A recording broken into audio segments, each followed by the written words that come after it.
Au départ, à chaque fois, on travaille de notre côté, un peu comme les teams de rappeurs, justement, de producteurs, où chacun propose une instrumentale complète et on se les fait écouter entre nous, on se partage les projets et lorsque on a un coup de cœur un peu sur l'une de ces instrus, on pose des voix dessus et ensuite sur des voix, des top lines, des mélodies. Et le plus intéressant, c'est qu'on se les remixe chacun en fait. Je peux prendre un projet de Adam et faire ce que je veux par-dessus. Et c'est ça qui est super enrichissant.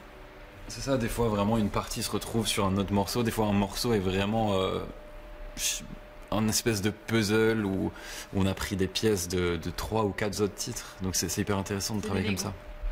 Et ça doit prendre du temps tout ça.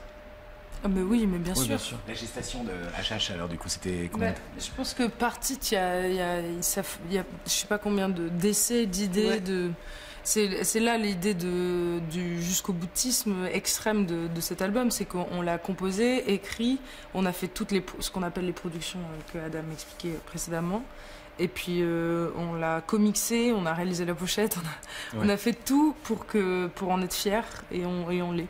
C'est de l'artisanat, quoi. C'est de l'artisanat, ouais. Et c'est pas un mot péjoratif, quoi, en fait. Au contraire, ça se perd, moi, je trouve. Et en plus, on passe d'un album à l'autre, d'un style à l'autre. Il y a vraiment des nouveautés à chachaque fois. C'est le but, hein. C'est pas refaire ce que vous avez fait ou pas. C'est ça. Proposer plein de recettes, ne jamais s'ennuyer. On s'ennuie très vite. On s'ennuie même de la musique qui passe en ce moment à la radio. Donc on avait envie de faire de la musique qu'on voulait entendre. Vous retournez souvent à Nice? Oui, on essaye le plus possible. Oui, on vous a vu il n'y a pas très longtemps d'ailleurs pour la fête de la musique. Fête de la musique, grand moment, grand retour. On était hyper stressés, donc on a essayé de faire quelque chose de spécial pour nos amis niçois. C'est quoi le programme là? Alors là, de la scène, mais après on va se remettre au travail rapidement? Oui, je pense que là on réfléchit à comment du coup faire vivre le plus possible l'album.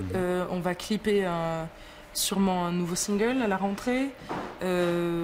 Continuer la scène. La tournée est grandiose. Elle se termine pas d'ailleurs. Non, pour l'instant, la fin n'est pas... on a annoncé l'Olympia est complet. On a annoncé un zénith pour le 14 juin 2019. 14 juin 2019. Donc c'est un grand rendez-vous, une grande étape pour le groupe. Et puis voilà, ça continue à grandir. C'est peut-être. Ce qu'on peut apprécier en province, entre guillemets, c'est justement que vous boudez pas les petites scènes. Comme Oyonnax, quoi. Non, mais en plus, on est venu il y a 2 ans, il y avait une affaire de cœur. Construite surtout, on a démarré vraiment comme ça, en jouant le plus possible dans ces festivals qui nous ont toujours accueillis, donc c'est un bonheur de revenir. C'est génial, parce que vous pourriez dire, maintenant c'est bon, quoi. Oyonnax, c'est non, bon. je pense que non, mais justement, je pense qu'il faut. Ça nous permet aussi de jamais. Souvent, on nous dit comment vous avez un succès grandissant, comment vous faites pour garder les pieds sur terre, ça. Juste en restant exactement le même band qu'on était au début, avec beaucoup de rêves et même si notre ambition grandit, justement, de pas oublier d'où on vient, quoi.